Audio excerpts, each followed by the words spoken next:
With General Grant now in command of Union forces in March 1864, what was his strategy to win the war? What happened at the Battle of Fort Pillow? And how did the Wilderness Campaign support Grant's strategy? For answers to these questions and more Civil War insights, stay tuned. Welcome to the U.S. Army History and Heritage Podcast, the official podcast of the United States Army Center of Military History. The Center of Military History writes and publishes the Army's official history, manages the U.S. Army Museum enterprise, and provides historical support throughout the U.S. Army. Hello, everyone, and welcome to the United States Army History and Heritage Podcast. I'm Lee Reynolds, the Strategic Communications Officer for the Center of Military History. In this episode, part 5 of a 7-part series on the Civil War, I'm speaking with CMH historian, Dr. Matt Margis. Welcome, Matt, and thanks for joining me again. Thanks for being here again, Lee. So a little bit of background on Dr. Margis. He works with the U.S. Army Center of Military History as the historian for the Office of the Chief of Staff of the Army. He has been with CMH since 2017. Prior to taking his current position, he worked as a researcher in the Histories Division at CMH. His area of expertise is late 19th century and early 20th century military professionalization. He graduated with a PhD from Iowa State University in 2016. His dissertation, America's Progressive Army, How the National Guard Grew Out of Progressive Era Reforms, won the Karras Award for Outstanding Dissertation in 2017. And he's currently converting that dissertation into a manuscript for publication. Dr. Margis has written articles on African American service during World War I and numerous book reviews. He recently published a chapter on consolidating gains during Operation Market Garden in an Army University Press volume on large-scale combat operations. And Matt, what am I missing?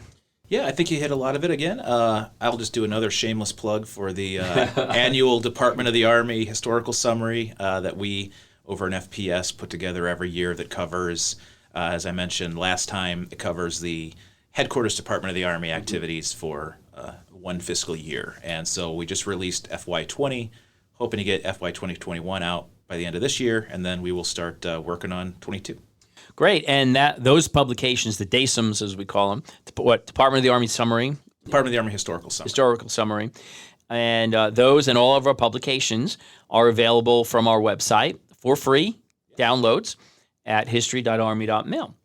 All right, Matt, so let's get into this. So let's start off with an overview of the strategic situation. We are now in March of 1864.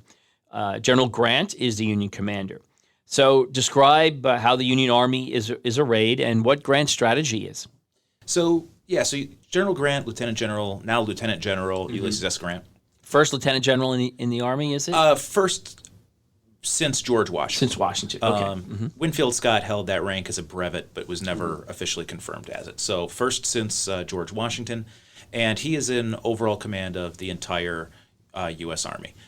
He is going to leave General Henry Halleck in Washington, D.C. to kind of oversee the administrative elements of managing the force, kind of similar to a chief of staff, but not a direct parallel.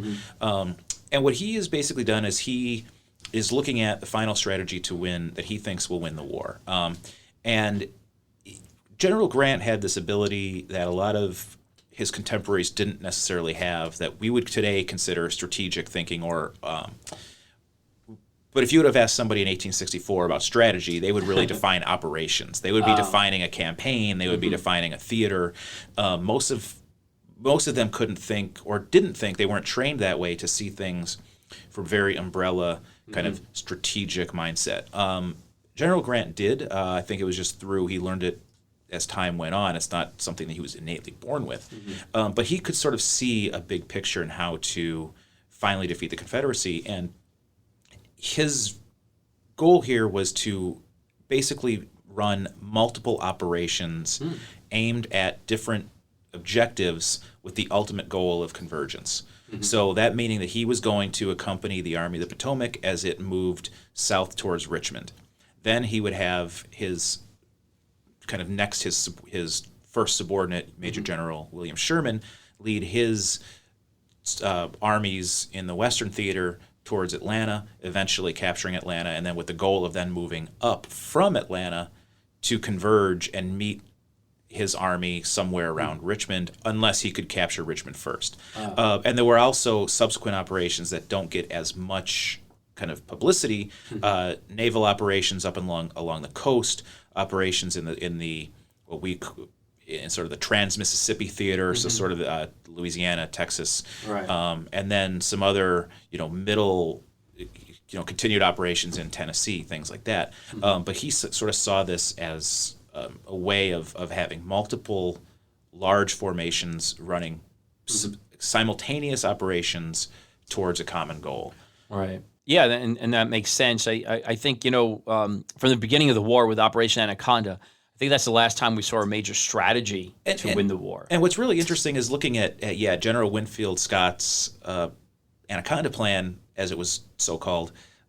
It's very similar to what Grant came up with. But of course, Scott, people at the time, especially General George McClellan, Major General McClellan, saw him as an old man, as an impediment to his own advancement. And it was kind of poo-pooed. It's like, no, this isn't going to take that long. You're talking about a naval blockade, and you're talking about all these different things. The war will be over in a few months.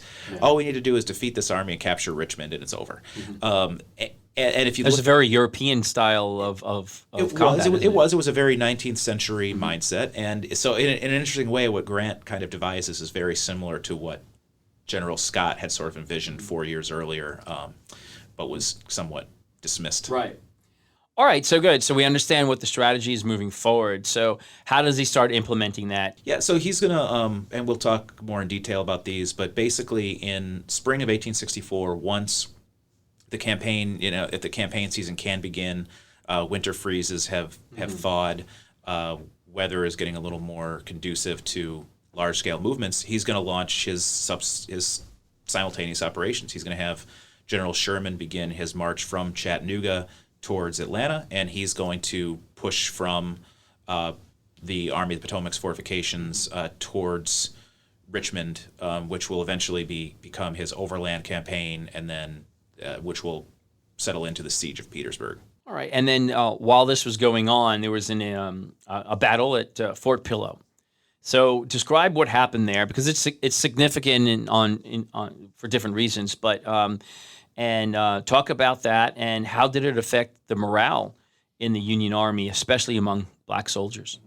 So, Fort Pillow is one of those infamous situations, sometimes often referred to as the massacre at Fort Pillow. April 12th, 1864, so about a month before Grant's going to launch his overland campaign, Confederate General Nathan Bedford Forrest is launching a series of raids in and around Tennessee. And these raids are not necessarily designed to defeat a major army. They're basically designed to disrupt U.S. Army operations. And Fort Pillow is one of these locations in Tennessee. It changed hands multiple times throughout the war.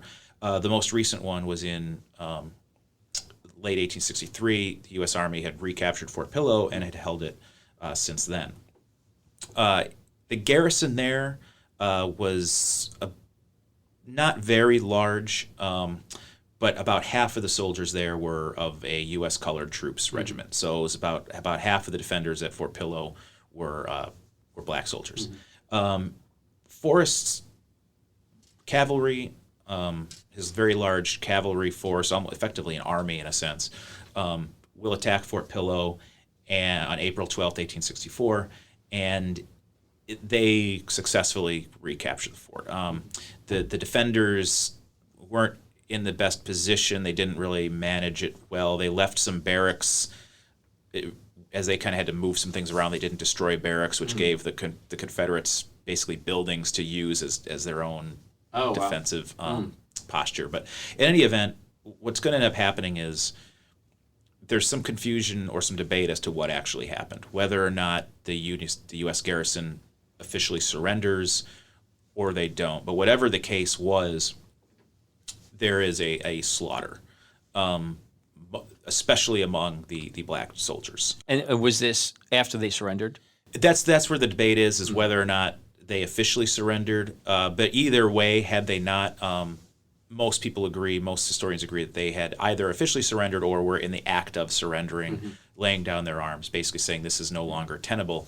When they're effectively bayoneted, no quarter shown, killed very, very brutally.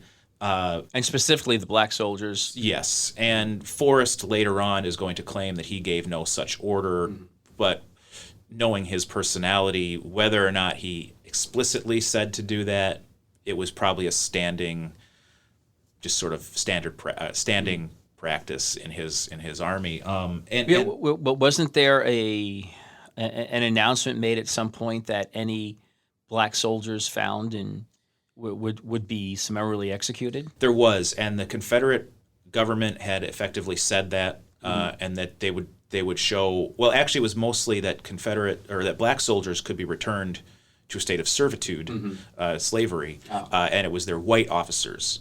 Oh. Any white officer who was found would be could be executed. And Fort Pillow is going to be a rallying cry. There's going to be a Remember Fort Pillow among the Union Army, the U.S. Army, and there's going to be some repercussions of this policy going forward, not only of Fort Pillow specifically, but the overall Confederate mentality of not treating black prisoners as prisoners of war. Right. And that's going to lead to General Grant, now in command of all U.S. Army forces, saying the exchange program that we have been operating under for this entire war is suspended until the Confederate government starts treating black soldiers like. So what is that exchange program? So effectively it was a way of, you would parole officers, and this is an old practice that had gone back centuries in Western armies, where you could parole officers and you would hold captured prisoners as prisoners until you would exchange them, usually for enlisted soldiers on almost a one-to-one basis for your own prisoners. The idea being they were supposed to then swear an oath that they wouldn't return to duty. A lot did, of course. But it was a way of not having to care for large swaths of men because the infrastructure usually wasn't there. And of course, the downside of this policy that is going to be implemented is the reason places like Andersonville Prison, Libby Prison, and then even Douglas Prison in Chicago for Confederate prisoners, the reason a lot of those sprung up was from this policy, because prior to late 1863, 1864, there was no need for large standing prison structures for huge groups of POWs because they were often exchanged or exchanged relatively quickly. That's going to change after this. And so Fort Pillow was not necessarily the cause of that, but it was part of, I guess you could say, a symptom of the different policies that were in place, especially the Confederate policy of treating these people as slaves, effectively. All right, so now back to Grant and his strategy. What was his goal of? You mentioned the Overland Campaign. Is that the same as the Wilderness Campaign? Yeah, The Battle of the Wilderness is the first kind of battle in the Overland Campaign. So, what were the key battles? Just first describe the strategy of that campaign, and what were the key battles in it? So, Grant's basically his goal with the campaign is to move towards Richmond. And he is going to try to do it in the quickest and most direct way, which basically goes through the old Chancellorsville battlefield, the old Fredericksburg battlefield, and then works its way south. And there's a lot of enthusiasm in the Army of the Potomac. Again, he's overseeing the entire force, but he's with the Army of the Potomac. So he's accompanying the Army of the Potomac, as well as Ambrose Burnside's 9th Corps. This is going to lead to some command confusion because Burnside and Meade are technically the same rank. Burnside technically outranks Meade. He's in command of a corps. Meade's in command of an army. Grant is there. And an army is higher than a corps. Right. And Grant can, of course, give orders to both, but Burnside doesn't want to take orders from Meade. So there's command confusion a bit, but the basic approach is, yeah, they're going to move on Richmond. Meanwhile, as I mentioned earlier, William Sherman's army is moving towards Atlanta. And the battles that ensue are due to, another kind of old adage of, a battle plan only survives till the first shot, right? Right. So a lot of what's going to ensue in the Overland Campaign is in response to the Confederate reactions to Grant's actions. But in May of 1864, there's a lot of enthusiasm among the soldiers in the East.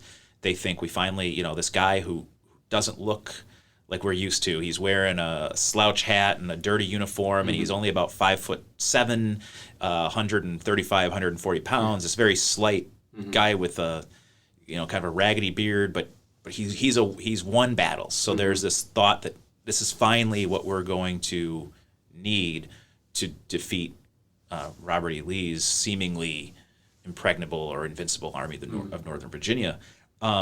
And there's going to be a wake-up call there during the Overland Campaign. Grant's strategy is ultimately successful, but the Overland Campaign itself becomes a slog. So the first battle is known as the Battle of the Wilderness, which, again, it's in the same place, same battlefield as Chancellorsville. So these are, in some cases, there are soldiers in like Gouverneur Warren's corps, for example, who are in the same position that they were in 2 years earlier. Oh, wow. There are, in cases, shallow graves that are being churned up after seasonal rains, and they're seeing soldiers that they had actually served with 2 years ago from their same units, in some cases, same divisions, that had been buried in shallow graves before. So it's a very ominous feeling. And if you've ever visited that battlefield, even just seeing it today, you get a sense of this is a very difficult place to operate. Right. There are some open areas. The Chancellorsville Tavern area was open, but a lot of it is wooded. A lot of it is dense thickets. But what was it? And it was that way in the day as well. It was, yes. Some of the battlefields that I've been to, there's a lot of trees, but we learned that those weren't here during the battle. So okay, yeah, it was very dense. It was it was difficult to move, especially in these woods. And the battles are going to start on May 5th, 1864, and basically for 3 days it's the same story over and over. They're ordered to attack, they start to move, they get separated from the regiments on their right or left because they can't see them. They come up on Confederate defenders or Confederate attackers that they didn't know were there because it's so dense, and then a bloody foray, and then chaos, and it's basically 3 days of that. Grant's army, the Army of the Potomac, is set almost to break out, but again another kind of Confederate trick of fate, trick of luck. James Longstreet's soldiers who were in reserve are on their way up, and they kind of arrive just in time. And this is just sort of what happens. It's effectively a draw. It's 3 days. It's very bloody, but it's a draw. And a lot of the soldiers, even after that 3 days, were very worn out. The difference is, and for a while this is going to be a morale boost, is that after the Battle of the Wilderness, General Grant doesn't order the Army of the Potomac to retreat back across the river and regroup. He orders it to continue on.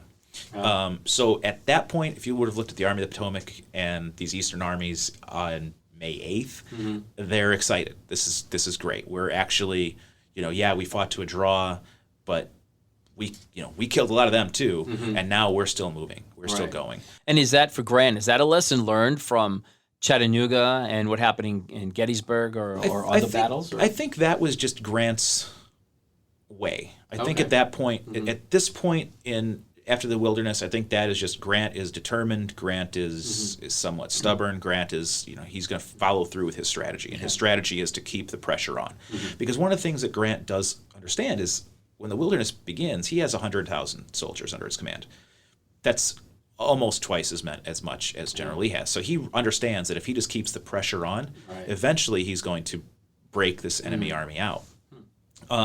What's going to happen, though, is over the next couple months, there are a series of you really can call them setbacks. Because if you just, I'll kind of go through a list of some of the battles that are going to take place. Spotsylvania Courthouse, 8 to 21 May. A cavalry battle during that time, Yellow Tavern. Cold Harbor, 31 May to June 12th. That's one that Grant in his memoirs later said he regrets. They're eventually going to cross the James River. So these are defeats for the Union? They're or really draws? So they're in some cases draws, in some cases you could argue they're tactical defeats, strategic victories in some sense, but they're in cases hollow victories. But in every instance, he just bypasses, moves on? He continues to have to kind of move on and continue his move south, but what's going to end up happening is because of where these battles are fought, he can't directly go to Richmond. So he changes direction and comes south of Richmond and then wants to move up through Petersburg. And so he kind of has to, his direct line is cut off because Lee's army is constantly basically beating him to where he wants to go. So how does that affect his line of communication then? His line of communication stays relatively open because he has access to the coast. But what's going to basically be shot is his army's morale. Because by June, they've been fighting nonstop for 2 or 3 days, or 2 or 3 months. And while communication is open, the army often outmarches its food supply. And they're hungry. They've suffered very heavy casualties in this time. For example, at the famous Mule Shoe at Spotsylvania, it's just a 2-day attack against a fortified salient that leads to heavy casualties on both sides, including a corps commander in General Sedgwick. Cold Harbor, the reason Grant says he later regrets it is he orders attacks against a well-fortified Confederate position that leads to thousands of casualties in a matter of an hour. So it's very, very brutal. This is where he's going to earn the nickname the Butcher. His armies are beginning, desertion levels are going up, and it's looking almost kind of down and downtrodden because he's continued the advance, but at what cost? And I mean, he's lost at this point. If you just look at the official records of casualties, and I have it written down here so I don't get it quite wrong here, but there are 54,000, almost 55,000 casualties in Grant's forces. That's including, of course, that's killed, wounded, and missing. But we're talking about almost 8,000 killed. And another almost 40,000 that are going to be wounded. Now, a lot of them are going to return to duty, but out of his 120,000 or so soldiers, 55,000 casualties is a heavy toll. And you compare that to the Confederate casualties of about 32,000. Now, the big difference is Grant does have the ability to replenish that, where Lee's army does not. And if you look at percentages, Lee actually suffers a heavier percentage of casualties. But to the soldiers in the field, that doesn't matter as much, right? And so by the time General Grant gets to Petersburg, he's hoping for one last sort of victory. And I mentioned in the last session General William Baldy Smith. He was the engineer who opened the Cracker Line at Chattanooga. Now he's a corps commander, and he is part of General Benjamin Butler's Army, the James, which is kind of down by Fort Monroe. And his corps was detached from the Army of the James to assist Grant's forces as they advanced south. And he's ordered to attack Petersburg. And when he attacks Petersburg, the only defenders there are a handful of Confederate soldiers, and he really has, if he would have continued his attack there's a chance he could have actually opened Petersburg before the Army of the Potomac arrived, but he was very afraid that Lee's army was like right there. And it wasn't, but he thought it was right there. So he kind of hesitates, he kind of goes into defensive mode. General Grant's not too happy about that when he arrives. He's going to launch an attack, but again, by the time that Grant gets to Petersburg, his soldiers are pretty fought out, so he decides to lay siege, which in a lot of ways actually revitalizes the army. So they're laying siege to Petersburg, and then we have Battle of the Crater, something I always found fascinating. What was that at Petersburg? And describe what happened there. That is. So that's during the siege, and it's in which lasts. The siege from Petersburg is going to last from June of 1864, and it will be eventually they'll break through and end the siege in March of 1865. So it's a long time. A long time. And yeah, the Battle of the Crater is an interesting one. It was a gamble. Basically, there was a regiment of soldiers that were comprised of a lot of former miners. And they came up with a plan. They said that we could tunnel under the Confederates, put a lot of dynamite under it, blow it up. It would blow up a defensive fort that was directly above it, allowing us to break through the line and potentially get in. And so it was a gamble. And Grant, though, decides to give it a shot. He had tried something similar at Vicksburg at a much smaller scale, but he looks to General Burnside's Ninth Corps. And I kind of mentioned earlier that there's this command and confusion issue, but he confers with General Meade, and they decide that they'll give this to General Burnside. General Burnside has a couple divisions in his corps. One of them is a U.S. Colored Troops Division. That's under the command of Brigadier General Edward Ferrero. That's the division that he says is going to do this. We're going to blow up the crater or blow up the mine, basically, and then this black division, all black soldier division, is going to lead the attack. And they go through this extensive training period of how are they going to do this, and they come up with this way of they're going to split up. They're going to go to each side of the now huge hole in the ground. They're not going to go in it. They're going to go around it. They have kind of ladders that they're going to use to scale different things. They come up with this very, very well planned out, very elaborate attempt. And we don't, unfortunately, get to know how it played out, because on the eve of the attack, General Meade is very concerned that this could turn out very poorly if these black soldiers lead this attack. One, what if that fails? And then the U.S. colored troops are again, only reinforces the negative stereotypes that existed. Two, what if they're captured and we have another Fort Pillow? Or three, this is more cynical maybe, and whether or not Meade actually thought this, is what if they succeed and they break through where the others didn't? But he confers with General Grant. Again, Meade can't technically order Burnside to not do this, but he confers with General Grant, and Grant, most likely out of fear of if it fails, what's that going to mean for the overall view of the U.S. colored troops, he agrees. And at the last minute, a white division under the command of Brigadier General James Ledlie, who some reports indicated that he was drunk during the attack, that he did not think there was any chance of success for this, so he just sort of took to the bottle. But in any event, the first part of it goes really well. The mine shaft does its job. It blows up, and everything above it is decimated. It leaves this enormous crater in the ground. That part worked.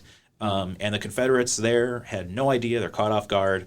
There's a moment of just pure confusion on their part, as you can imagine.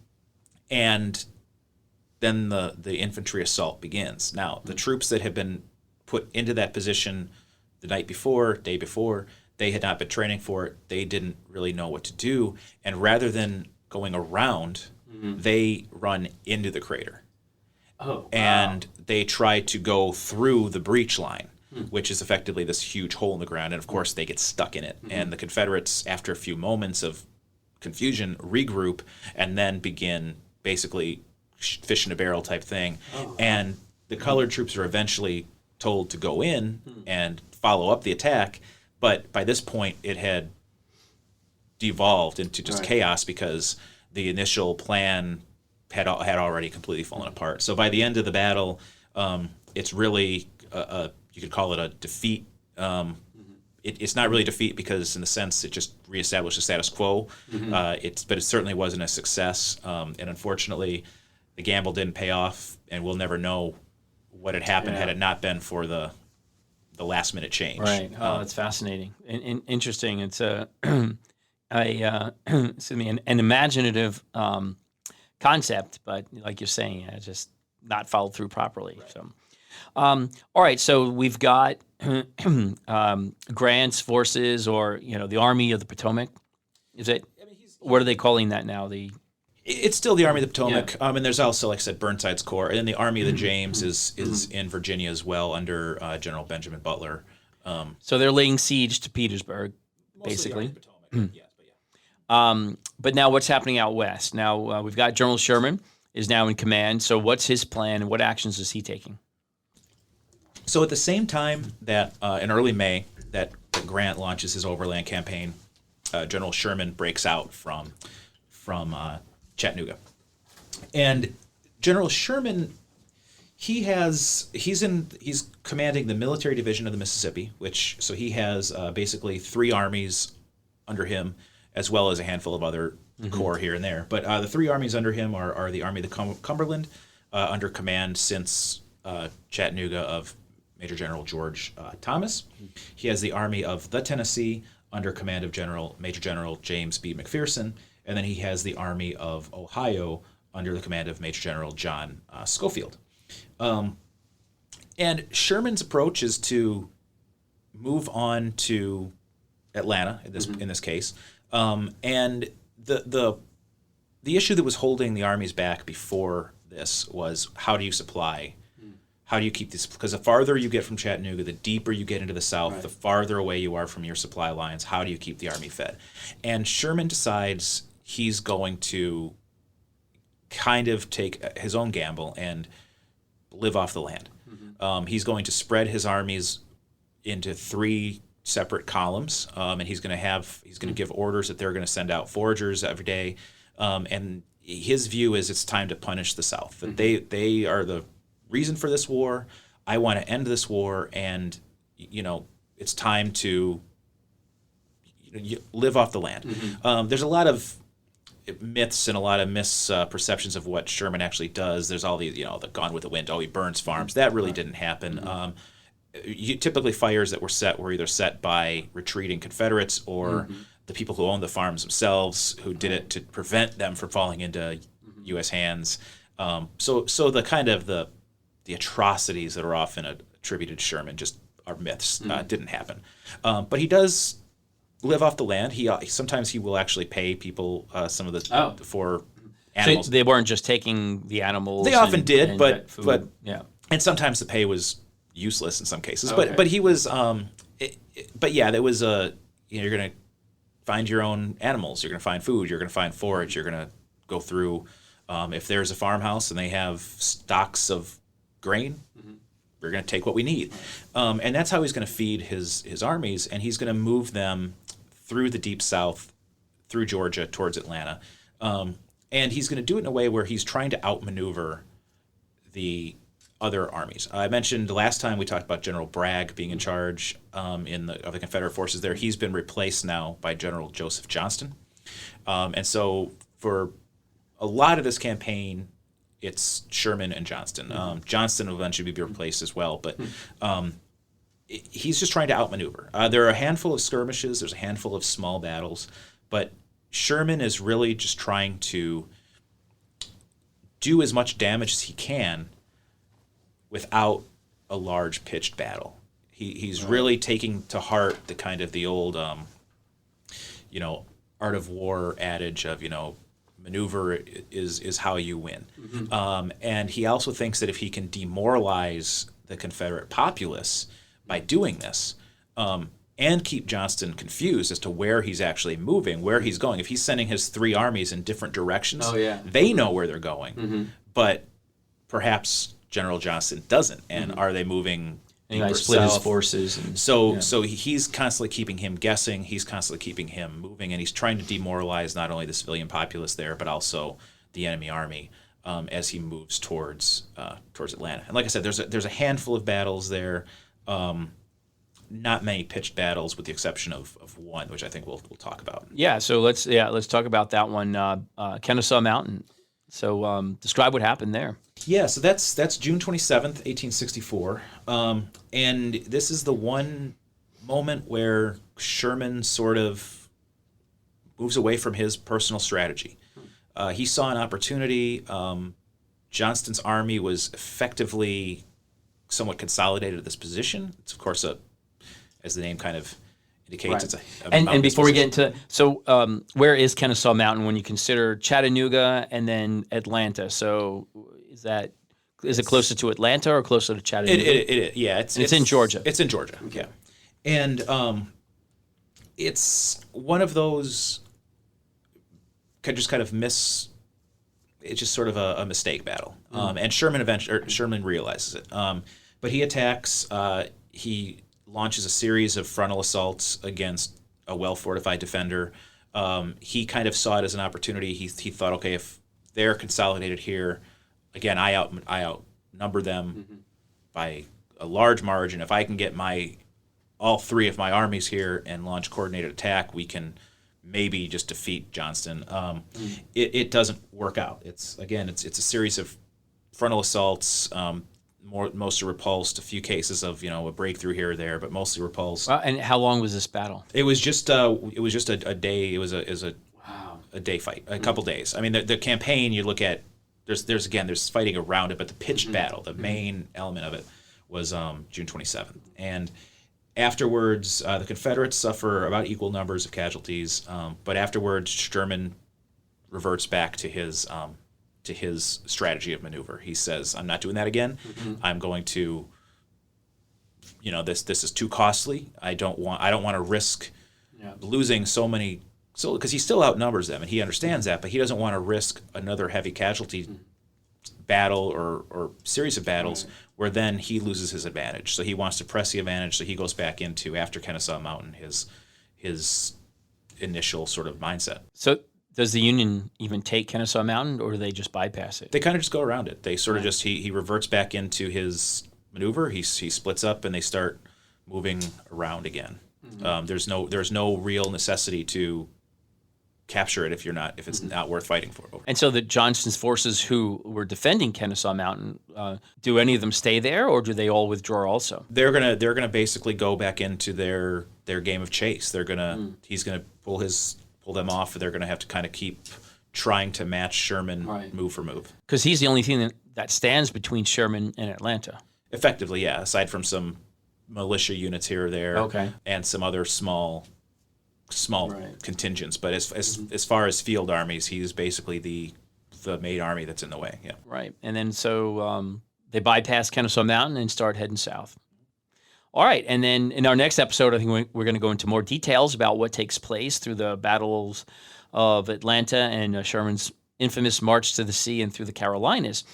But before we wrap this up, there's something that's interesting that's also happening. We've got Petersburg is under siege. So General Lee takes some other action. He sends some forces up and attacks again in Maryland. Two different battles that I'd just like to hear you talk about, with the Battle of Monocacy and the Battle of Fort Stevens. Monocacy is in Maryland. Stevens is in D.C. Yeah. So just talk about what happened in those, and why did Lee do it? Why was it important to take place? So Lee is going to dispatch General Jubal Early, and he is going, for the sake of who was Jubal Early, he was one of his corps commanders. Jubal Early is also the person arguably most responsible for creating the lost cause myth after the war. But he's going to dispatch him to move down the Shenandoah Valley, which means north, and up into to try to basically create havoc, also to get some food and things from the Shenandoah for his own army, but to effectively create havoc for the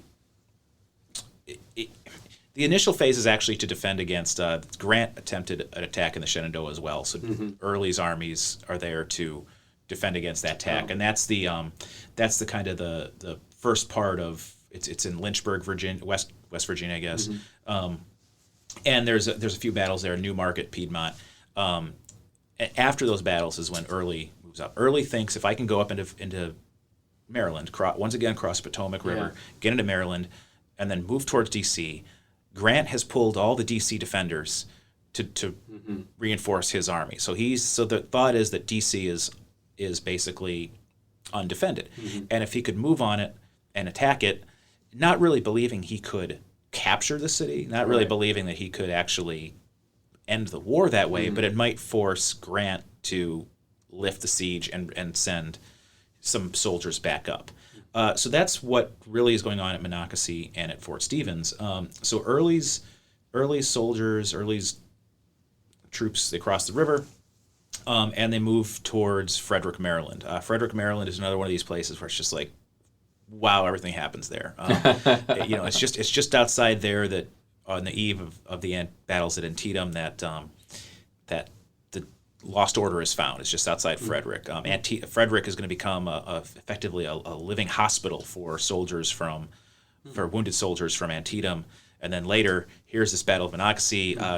Meade's army was at Frederick right before Gettysburg. That's where his base of operations was on the eve of Gettysburg. So a lot happens at Frederick, including kind of culminates in this battle of Monocacy, which is fought in July 1864, July 9th. And Major General Lew Wallace is the kind of defender. Now, General Wallace, he's more famous for his post-war work. He wrote Ben-Hur. Right. He had been with Grant early in the war out in during the battles of Shiloh, or the Battle of Shiloh. He was there, and he's somewhat maybe unfairly blamed for some problems there. But after Shiloh, he's kind of dismissed to you're going to command some stuff in D.C., but you're not really going to be a real, you're going to have command, but you're not going to be a combatant commander. But he's really all that's there. And so he dispatches with only about 4,000, or actually only about 2,000 men to go to Frederick to face off what is a larger force. He's outnumbered about 2-1, Jubal Early. And there's he's basically fighting a delaying action. And he realizes that he's, of course, going to, they're wiring Grant. Right. There's an army 90 minutes, outside of D.C. In terms of not walking, driving. Right. Hour and a half driving. Yeah, maybe DC. A couple of days march. But they're there. You need to send troops. Grant is at first sort of dismissive of this. Grant's he's not quite sure what's really going on. He wants to be sure that this is real and it's not some kind of ploy. Right. Eventually he will dispatch some soldiers there. But Wallace basically fights a delaying action outside Monocacy or outside Frederick, near the Monocacy River, and manages to delay Early's soldiers by about 2 days. Wallace is eventually going to have to retreat from the field. Wallace is eventually going to have to bring his soldiers back to D.C. They're outnumbered. They're not in a very good position, but he holds them off long enough that 1 or 2 days delay is enough for those soldiers, those few thousand soldiers that Grant dispatched from Petersburg, to arrive in D.C., reman the forts. So the Battle of Fort Stevens is sort of that aspect of it. The forts around D.C. are now reinforced. I think there's, 47 forts in total that circled the city of D.C. at the time. Yeah. And the closest Early soldiers get is Fort Stevens. There's a sort of a minor battle there. And that's on the northern edge, I think, of D.C.? Sort of, yeah, kind of the northwestern edge of D.C. And President Lincoln comes out to see what's happening. Now he's staying at what he called his summer White House. Right. It's about 15 miles north of the White House. I don't even think it's that far. Yeah, it's because he used to travel by carriage each day. So it's where what we call today the old soldiers' home is. Right. It's near. It's pretty near, like in northeast DC today, near the the Catholic University thing. Yeah. So it's in that area. So he was very close to Fort Stevens. So he went up there when the battle was taking place. He was, and he actually got a little too close for comfort for a lot of people. He goes up onto the walls there, onto the parapet, and they kind of had to tell him, get down. We don't need you. This is about the last thing we need is a 6'4" man in a suit and top hat. Getting shot here and needlessly. So he's actually the commander-in-chief, actually at a battle, observing the battle as it's taking place. Actually observing it, yeah. And eventually, like I said, they convince him to get down and get out of the way. And he listens. But yeah, it's effectively Early's forces by this point. Maybe 3 days earlier, his 4,000 soldiers could have done some damage, but the fact that Lew Wallace's troops had delayed them long enough, Grant had put just enough in. The forts are remanned, and if you were to look at them at the time, there's no way a 4,000 division is going to capture these forts. So they're repulsed, and they move back into the Shenandoah. Okay, so they withdraw back south. They do, and they withdraw back through. Basically, they go back the way they came. They go back up through Maryland over towards Frederick, get back on their side of the other side of the Blue Ridge Mountains, and cross back over. And then partly in response, but that's when shortly after is when General Grant gives General Philip Sheridan permission to launch his Valley campaign, which I'm sure will be discussed in another. So the Valley campaign that the Army of the Shenandoah under command of General Sheridan is a series of battles that he launches against Early's forces in the Shenandoah. And he leaves from Petersburg. He goes into the Shenandoah Valley, and between July and the end of the year, really July and September, October, there's a series of battles there between Sheridan's army as well as his cavalry forces, and they neutralize Early. And then now what would have been known as the breadbasket of the Confederacy is now effectively in U.S. Army control. Oh, okay. Oh, wow. And by that that's point, significant too. It is, and Sheridan then is able to, with his army, after his campaign, rejoin Grant in Petersburg. And the Army of the Shenandoah was basically an ad hoc army created by Grant. There were some early forces there that were in West Virginia. Grant sent Sheridan there, take over this army, plus some other soldiers, and all right. So, all right. Well, great. Well, thanks so much. This has been very interesting, very enlightening, seeing the strategy and hearing how it's playing out. Is there anything else that comes to mind that you wanted to add? Or no, I think that's about it. I just to kind of wrap it up. I know you're going to talk more about the end of the war in another session, but just sort of to reiterate that, the overland campaign did a lot of damage to the Army of the Potomac, but the Petersburg campaign is what really lets it gets revitalized. Okay. Sieges usually have the opposite effect. Trench warfare usually has the opposite effect, but for an army that had been fighting nonstop for 3 months, that relative rest is I was going to say it was probably welcomed by the soldiers. So now, last bit is our Hua trivia. So what piece of Hua trivia do you have for this time period? Yeah, again, I don't know how Hua it is, but I think one of the interesting things about this period is this national symbol of Arlington National Cemetery that we tend to think of, changing the guard, this symbol of sacrifice and heroism. During the Wilderness Campaign, effectively, is when it becomes, in some ways, a cemetery.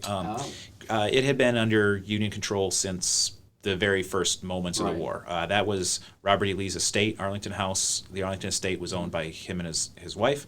And it's directly across the river. Directly across the river, Washington, D.C. Overseas D.C. And it's in theory, it could be an imposing position if you were. But so the U.S. Army wastes no time in capturing that, and basically making sure that throughout the course of the war, it would not fall back into Confederate hands. And they also do there's some sneaky finagling with taxes, and they basically said that if Mrs. Lee didn't return to Washington in person to pay the $93 state tax, that it fell to government control. Of course, she wasn't going to do that, so that's how they kind of maintain control of it. But Quartermaster General Montgomery Meigs, during the Wilderness Campaign, because casualties are so high, and they're taking people from the front back into D.C., and there's these D.C. hospitals, D.C. cemeteries, and quite frankly, the cemeteries are getting full. and the hospitals are getting full. And people who are dying either of disease or from their wounds in these DC hospitals need a place to be buried. And parts of the Arlington estate had been used to bury freedmen for a while, but Miggs says, let's turn this into a cemetery. He had a personal vendetta against Lee and the Confederacy. His son was killed during the Valley Campaign. So throughout 1864, he basically converts, and he wants the bodies buried right next to the house. He wants the bodies buried in Mrs. Lee's rose garden so that they would never return. And actually, the first KIAs who were buried, who had died in D.C. hospitals but were wounded in action, later died of their wounds, the first ones of them who were buried in Arlington Cemetery were some of those substitute soldiers that I had talked about last time. That they had, they were basically bought out by someone who was drafted, and so some of the first ones killed were actually the substitute soldiers that were in the wilderness. Well, thank you so much. Appreciate it again, Matt. Great job. Great information. It's really very fascinating, and so thank you for the discussion today. Yeah, thanks and for all having your me. Insights. Yeah, and if anyone wants to learn more about the Civil War and more about Army history in general, then I encourage you to explore our website at history.army.mil. And as I mentioned earlier, our books and pamphlet series are all available at this website. And the two that we talked about earlier, the U.S. Army campaigns in the Civil War, it's a great read. They're short reads, but really some great details in there about the Civil War, free PDF downloads, and our Department of the Army historical summaries. The DASUMs are available as well. And Matt takes part in writing those each year. And if you want to experience Army history every day, then visit our social media sites on Facebook, Twitter, and Instagram. And join us every week on this podcast for more in-depth discussions as we cover topics from all eras of U.S. Army history. Thanks for joining us today on the United States Army History and Heritage Podcast. For the Center of Military History, I'm Lee Reynolds. And until next time, we're history. The views expressed in this podcast reflect those of the speakers and do not necessarily reflect the views, policies, or opinions of the U.S. Army or Department of Defense. For more information about the Army's proud history and heritage, go to history.army.mil.